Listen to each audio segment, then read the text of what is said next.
update ng bayan. Maasahan anumang panahon.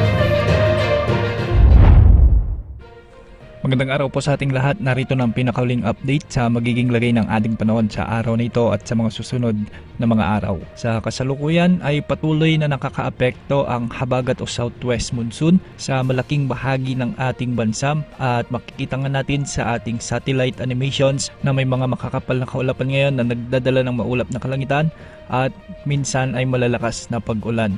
Para sa lagi ng panahon sa Metro Manila, Pangasinan, Zambales, Bataan, Tarlac, Pampanga, Bulacan, Cavite, Batangas, Occidental Mindoro at Palawan, ang mga lugar na ito ay makakaranas ng mga paminsa-minsang pag-ulan na maaaring maging katamtaman hanggang sa malakas. Dulot pa rin ito ng habagat na hanggang sa ngayon ay umiiral sa ating bansa. Dahil dito, posible ang biglang pagbaha at pagguho ng lupa sa mga lugar na mga ito. Samantala, habagat pa rin ang magdadala ng maulap na kalangitan na may mga kalat-kalat na pagulan at pagkidlat-pagkulog sa buong Western Visayas at iba pang bahagi ng Luzon. Mag-ingat po dahil maaari ring magkaroon ng mga biglang pagbaha at pagguho ng lupa, lalo na kung may mga umiiral na malalakas na pag-ulan. Base sa rainfall forecast ng mga ginagamit nating weather models, inaasang magpapatuloy pa rin ang epekto ng habagat hanggang sa darating na weekend, kaya asahan pa rin ang mga kalat-kalat na pag-ulan lalo na sa hapon at gabi. Para sa mga lugar na ilang araw nang nakakaranas ng mga pag-ulan,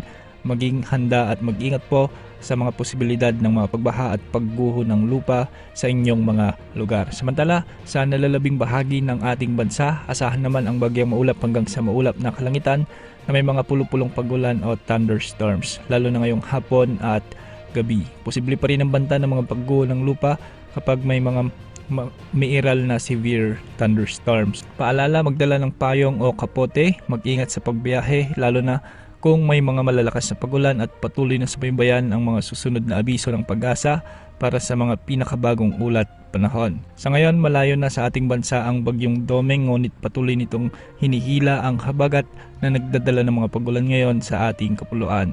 Wala rin tayong minomonitor na bagong sama ng panahon sa labas o loob ng ating area of responsibility sa susunod na 2 araw.